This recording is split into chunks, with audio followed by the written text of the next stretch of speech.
Haribol. My name is Janapati Das, and we are continuing our ever continuing stories, the pastimes of Lord Sri Krishna in the Krishna book, which is the summary stories of the 10th canto of the Srimad Bhagavatam. It's translated by A.C. Bhaktivedanta Swami Prabhupada. Let me offer my respects to you for tuning in, and if you have not already, please like, subscribe, and comment on the videos that I've posted before. This is how we increase the algorithm so more people can hear about Krishna. Comment, like, subscribe, and share. Very easy. So I'd like to offer my respectful obeisances unto my spiritual master and unto my spiritual grandfather, A.C. Bhaktivedanta Swami Prabhupada, and my spiritual master, Jagadguru Siddhaswarapananda Paramahamsa Srila Prabhupada. Nama Om Vishnu Padaya Krishna Prastaya Bhutale Srimate Siddhaswarapananda Paramahamsa Iti Namine. Nama Om Vishnu Padaya Krishna Prastaya Bhutale Srimate Bhaktivedanta Swami Iti Namine. So, as always, we will begin our class with the hearing and repeating of Krishna's names, known as Kirtan. So please join along.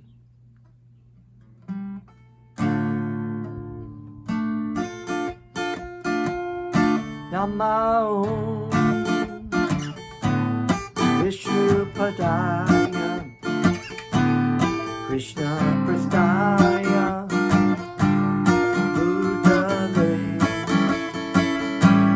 Srimate Siddha Swarupananda Paramahamsa Iti Namine.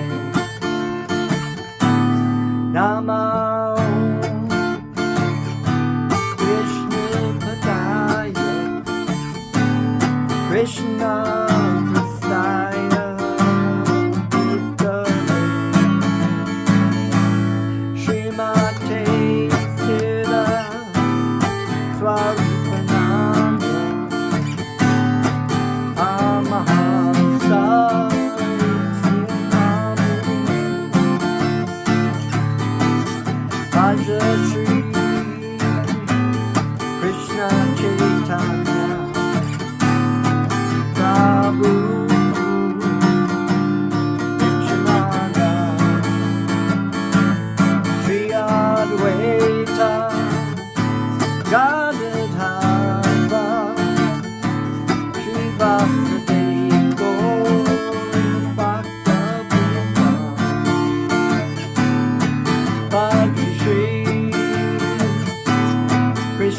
Chaitanya Prabhu Nityananda Sri Advaita Gadadhara Srivastava Gaur Bhaktavrinda Haribol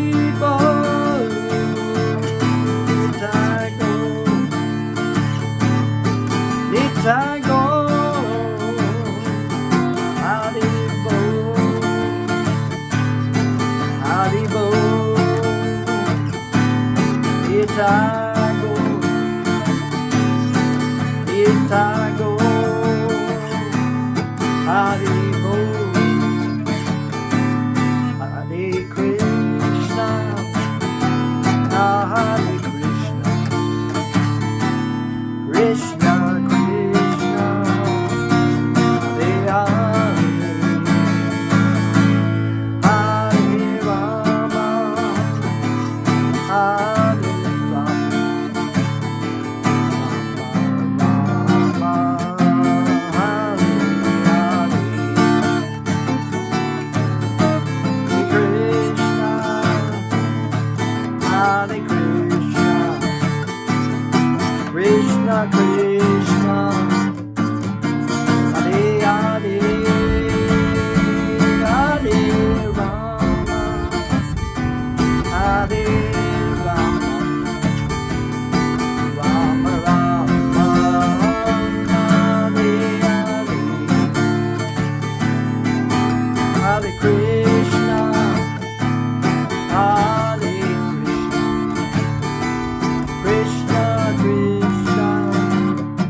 Haribo.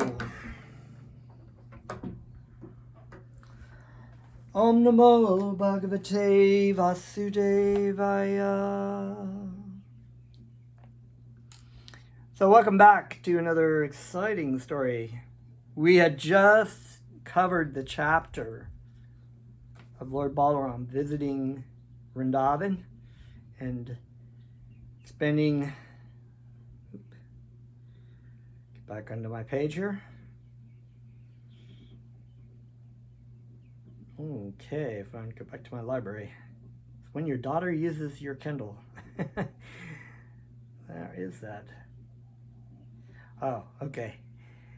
Yeah, so Lord Balaram, of course, wanted to go back to Vrindavan to see his family members and friends and cowherd boys and spend time with them and had a wonderful time. And now, of course, we are going into a very exciting story. All Krishna stories are very exciting, of course, but this one is always very fun. I know every time we would read this, my kids crack up. It's such a funny story, such a wonderful, wonderful story. The deliverance of Paundraka in the king of Kashi. Here we go.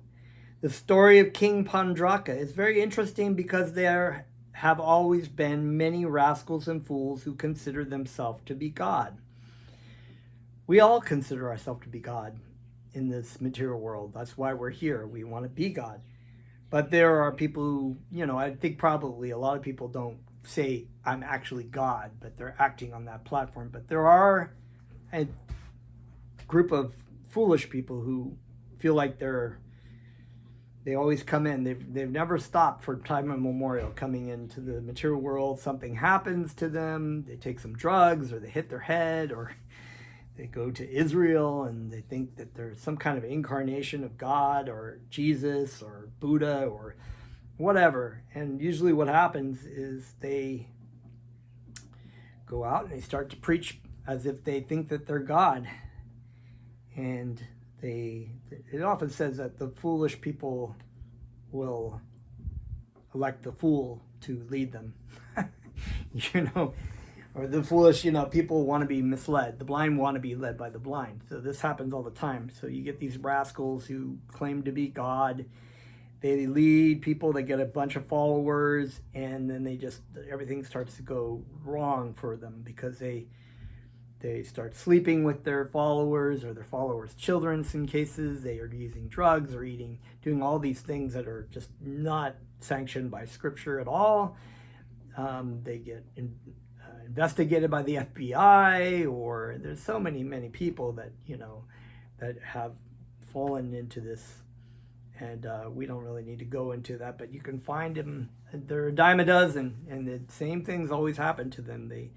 Their followers come out later and tell them that these people were abusing them, they were beating them, or sleeping with their wives or their spouses, and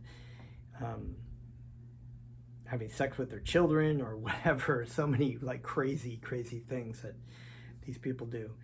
A pure devotee of Krishna, you can tell that these pure devotees, all they care about is the welfare of humanity and their followers. And they do not fall into this category at all because it's not about them, it's about Krishna. Even in the presence of the Supreme Personality of Godhead, Krishna, there was such a foolish person. His name was Paundraka, and he wanted to declare himself to be God. While Lord Balaram was absent in Vrindavan, this king Paundraka, the king of the Karusha province, being foolish and puffed up, sent a messenger to Lord Krishna. Lord Krishna is accepted as the Supreme Personality of Godhead, and King Paundraka directly challenged Krishna through the messenger, who stated that Paundraka and not Krishna was Vasudeva. In the present day, there are many foolish followers of such rascals. Similarly, in his day, many foolish men accepted Paundraka as the Supreme Personality of Godhead. Because he could not estimate his own position, Paundraka falsely thought himself to be Lord Vasudeva. Thus, the messenger declared to Krishna that out of his causeless mercy, King Paundraka, the Supreme Personality of Godhead, had descended on the earth just to deliver all distressed persons. Surrounded by many other foolish persons, this rascal Paundraka had actually concluded that he was Vasudeva, the supreme personality of Godhead. This kind of conclusion is certainly childish. When children are playing, sometimes they create a king amongst themselves, and the child who is selected thinks that he is the king. Similarly, many foolish persons, due to ignorance, select another fool as God, and then the rascal considers himself God, as if God could be created by childish play or by the votes of men. It's a very important point. So as we see, oftentimes even spiritual leaders are elected in many cases, whether it's the Pope or sometimes people who are in religious positions because they were voted into, or somebody puts them into their power or whatever. Under this false impression, thinking himself the Supreme Lord, Paundraka sent his messenger to Dwarka to challenge the position of Krishna. The messenger reached the royal assembly of Krishna in Dwarka and conveyed the message given by his master Paundraka. The message contained the following statements. I am the only Supreme Personality of Godhead, Vasudeva. There is no man who can compete with me. I have descended as King Paundraka, taking compassion on the distressed conditioned souls out of my unlimited causeless mercy. You have falsely taken the position of Vasudeva without authority, but you should not propagate this false idea. You must give up your position. O descendant of the Yadu dynasty, please give up all the symbols of Vasudeva which you have falsely assumed. And after giving up this position, come and surrender unto me. If out of your gross impudence you do not care for my words, then I challenge you to fight. I am inviting you to a battle in which the decision will be settled. When all the members of the royal assembly, including King Ugrasena, heard this message sent by Paundraka, they laughed very loudly for a considerable time. Just like when you hear a really good absurd joke, it's just like everybody's in on the joke, right?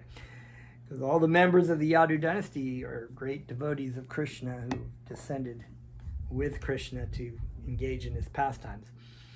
O messenger of... Okay, so after enjoying the loud laughter of all the members of the assembly, Krishna replied to the messenger as follows. O messenger of Paundraka, you may carry my message to your master. He is a foolish rascal. I directly call him a rascal, and I refuse to follow his instructions. I shall never give up the symbols of Vasudeva, especially my disc. I shall use this disc to kill not only Paundraka, but all his followers also. I shall destroy Paundraka and his foolish associates, who merely constitute a society of cheaters and cheated.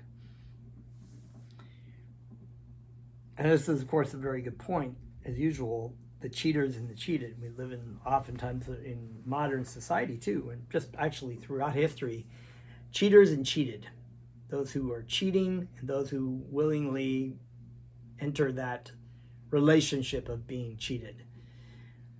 When this action is taken, foolish king, you will have to conceal your face in disgrace, and when your head is severed from your body by my disc, it will be surrounded by meat-eating birds like vultures, hawks, and eagles. At that time, instead of becoming my shelter as you have demanded, you will be subjected to the mercy of these low-born birds. At the time, your body will be thrown to the dogs who will eat it with great pleasure. The messenger carried the words of Lord Krishna to his master Paundraka, who patiently heard all these insults. Without waiting longer, Lord Sri Krishna immediately started out on his chariot to punish the rascal Paundraka, because at that time the king of Karusha was living with his friend the king of Kashi. Krishna surrounded the whole city of Kashi. King Paundraka was a great warrior, and as soon as he heard of Krishna's attack, he came out of the city along with 2 Akshahini divisions of soldiers. The king of Kashi was also a friend of King Paundraka, and he came out with 3 Akshahini divisions. When the 2 kings came before Lord Krishna to oppose him, Krishna saw Paundraka face to face for the first time. Krishna saw that Paundraka had decorated himself with the symbols of the conch shell, disc, lotus, and club. It's not like, Krishna has those things already. It's not like he has to decorate himself and make himself look like Vasudeva, or look like the Supreme Personality of Godhead. He has those things already, eternally. He carried the Shanga bow, and on his chest was the insignia of Srivatsha. His neck was decorated with a false Kaustuba jewel, and he wore a flower garland in exact imitation of Lord Vasudeva. He was dressed in yellow-colored silken garments, and the flag on his chariot carried the symbol of Garuda, exactly imitating Krishna's. He had a very valuable helmet on his head, and his earrings, like swordfish, glittered brilliantly. On the whole, however, his dress and makeup were clearly imitation. Anyone could understand that he was just like someone on stage playing the part of Vasudeva in false dress. When Lord Sri Krishna saw Paundraka imitating his posture and dress, he could not check his laughter, and thus he laughed with great satisfaction. It's kind of really funny when you're like, let me watch, it's kind of like a kid. When the kid is like trying to dress up like some other character, and he just does it very kind of sloppily. It's cute, but it's like, you could tell it's very clearly a costume. The soldiers on the side of King Paundraka began to shower their weapons upon Krishna. The weapons, including various kinds of tridents, clubs, poles, lances, swords, daggers, and arrows, came flying in waves, and Krishna counteracted them. He smashed not only the weapons, but also the soldiers and assistants of Paundraka. Just as during the dissolution of this universe, the fire of devastation burns everything to ashes. The elephants, chariots, horses, and infantry belonging to the opposite party were scattered by the weapons of Krishna. The whole battlefield became scattered with the bodies of animals and chariots. There were fallen horses, elephants, men, asses, and camels. Although the devastated battlefield appeared like the dancing place of Lord Shiva, at the time of the dissolution of the world, the warriors who were on the side of Krishna were very much encouraged by seeing this, and they fought with greater strength. At this time, Lord Krishna told Paundraka, Paundraka, you requested me to give up the symbols of Lord Vishnu, specifically my disc. Now I will give it up to you. Be careful. You falsely declare yourself to be Vasudeva, imitating myself. Therefore, no one is a greater fool than you. This is actually quite an offensive thing to do, to call yourself God. It's one thing to act as a conditioned living entity in the material world, acting as if you were God in a very selfish way, but most people don't go around saying that I am God, even though they act on that platform. But to openly state that you are an incarnation of God, that you have descended into this body. I mean, Krishna doesn't even need to descend into anything. He just comes of his own sweet will with everything. And all of his associates, too. From this statement of Krishna's, it is clear that any rascal who advertises himself as God is the greatest fool in human society.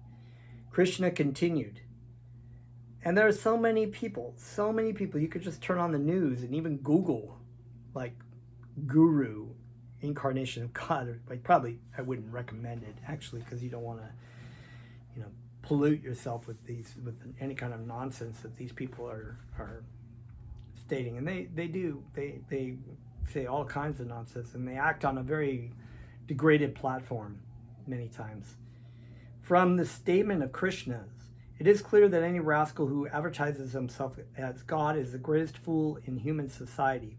Krishna continued, now, Paundraka, I shall force you to give up this false representation.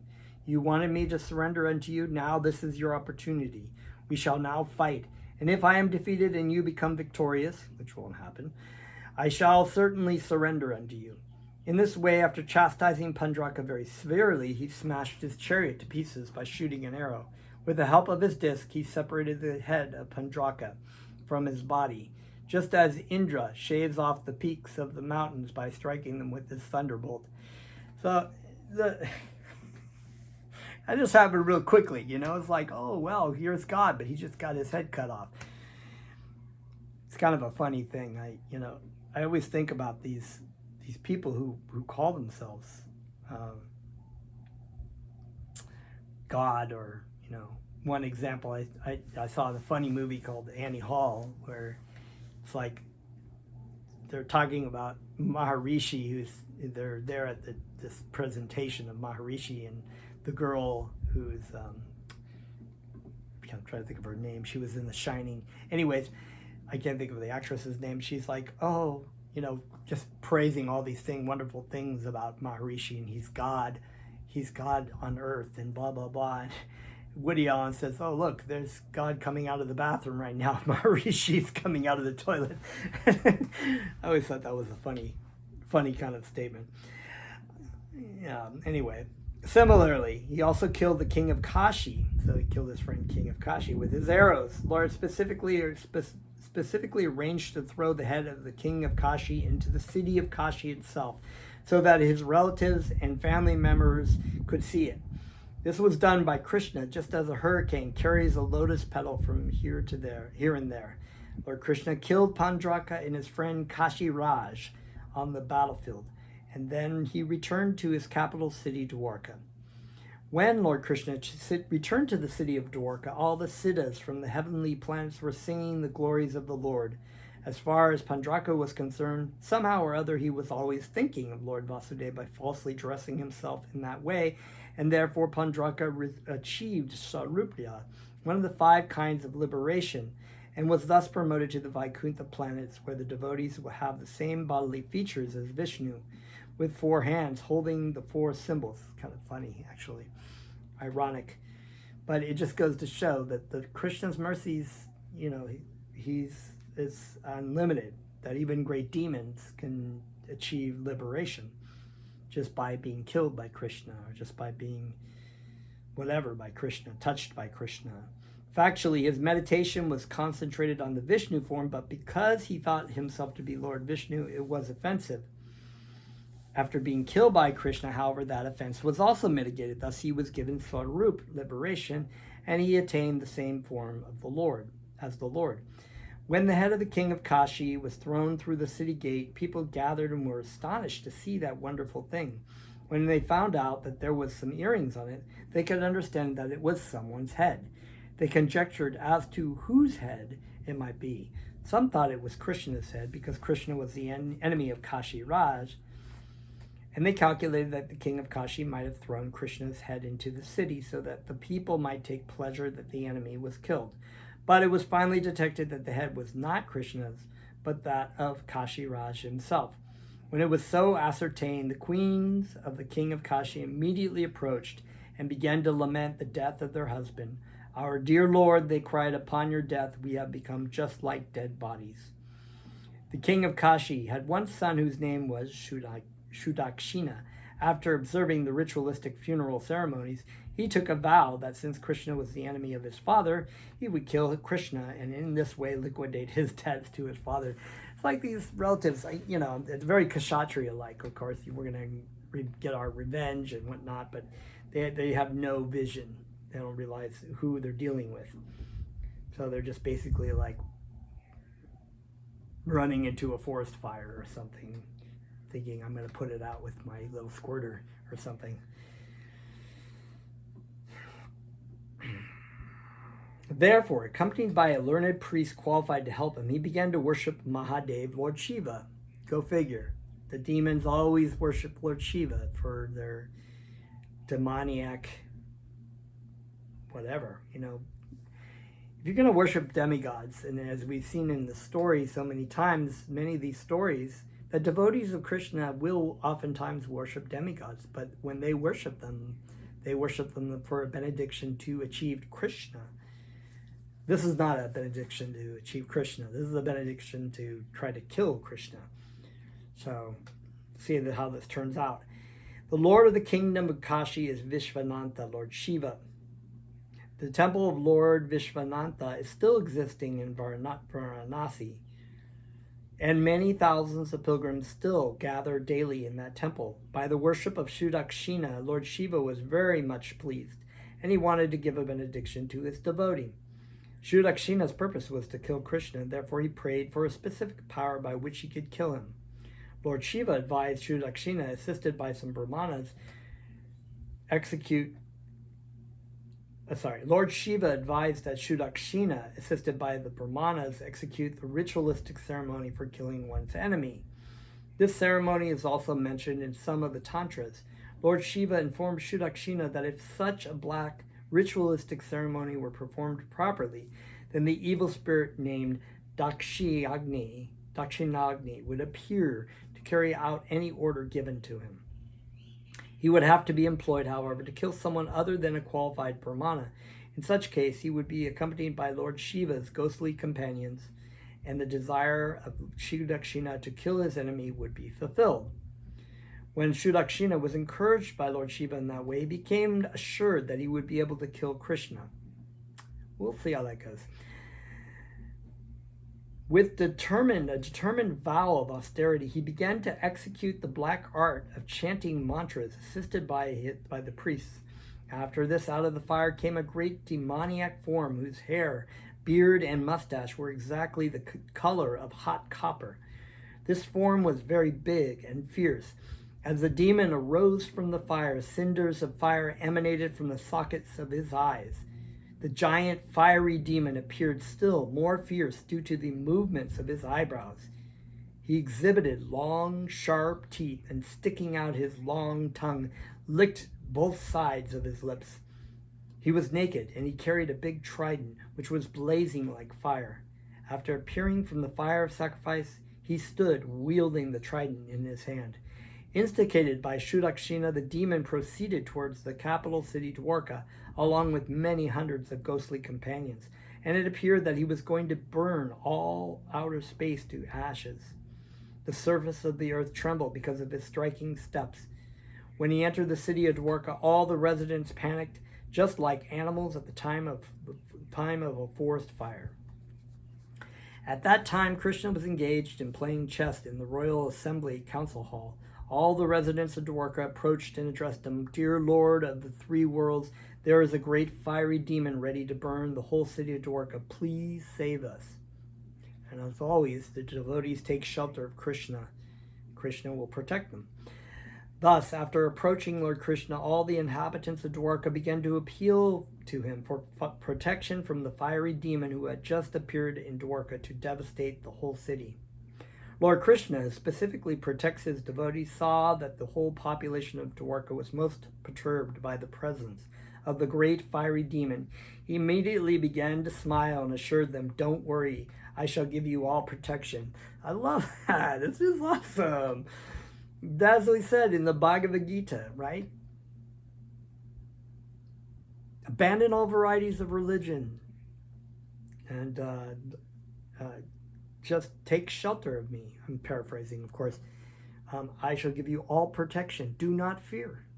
Krishna will always protect his devotees. If a person takes shelter of the Supreme Personality of Godhead, Krishna will always give protection to his devotees.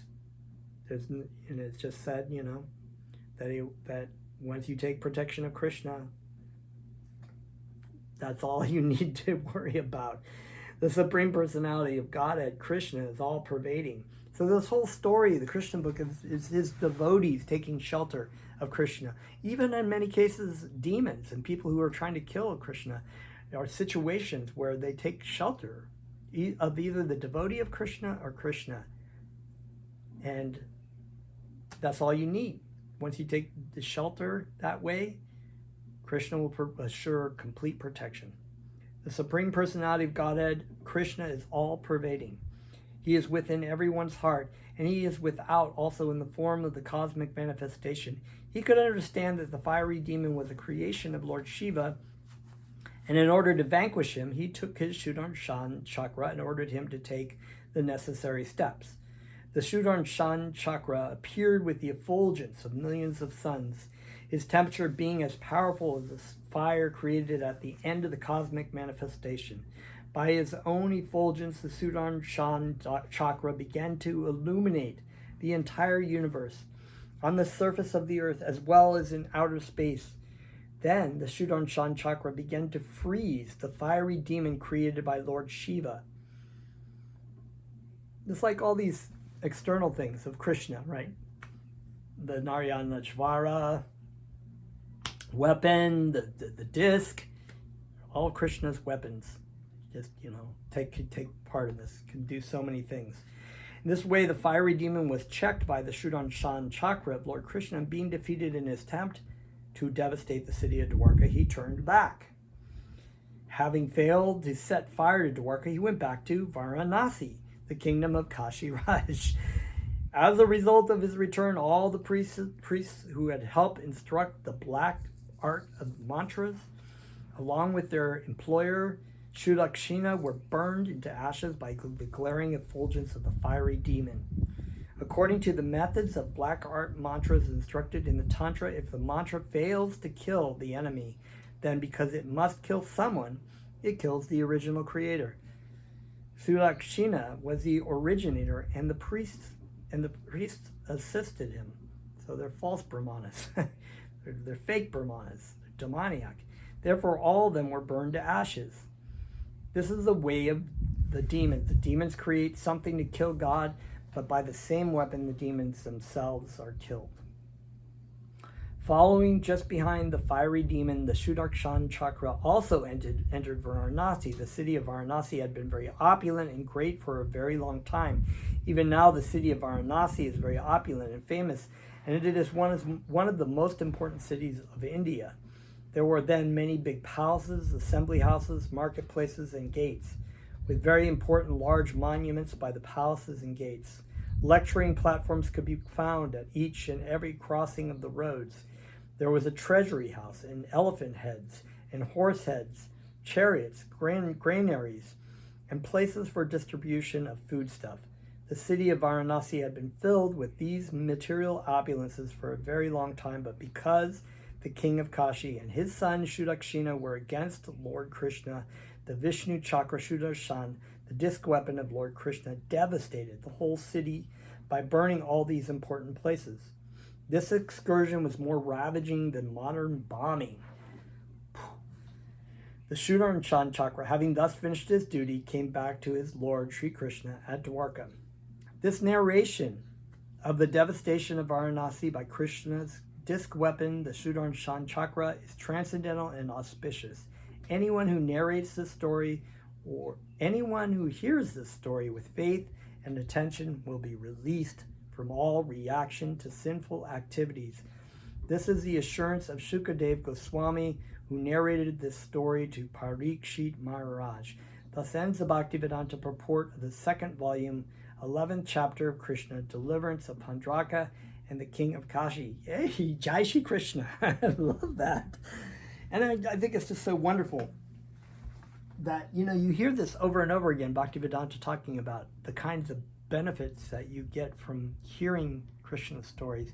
So it's so important to hear the Krishna stories, to read them, to relish them, to read them to others or have other people. And if you have children, because children, we all have a tendency to want to hear about heroes and exciting stories, but things that we hear about in the material world, they're exciting for a little while, just like eating a cookie. But you eat a cookie 6 months straight, you're going to be sick. You hear Krishna stories, they're always exciting. I've heard this story for 25 years. And it always is so wonderful. And so that is a very important lesson. We should always engage in Krishna Katha to benefit ourselves, to engage in Krishna consciousness by bathing in the sound vibrations, spiritual sound vibrations of Krishna's names and Krishna's pastimes. So thank you very much. Let's chant some more. Haribol.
that is all for tonight. We will see you for the next exciting story, which I think is the deliverance of the Devivida gorilla, which is a really cool story. They're all real cool. Krishna stories are always cool.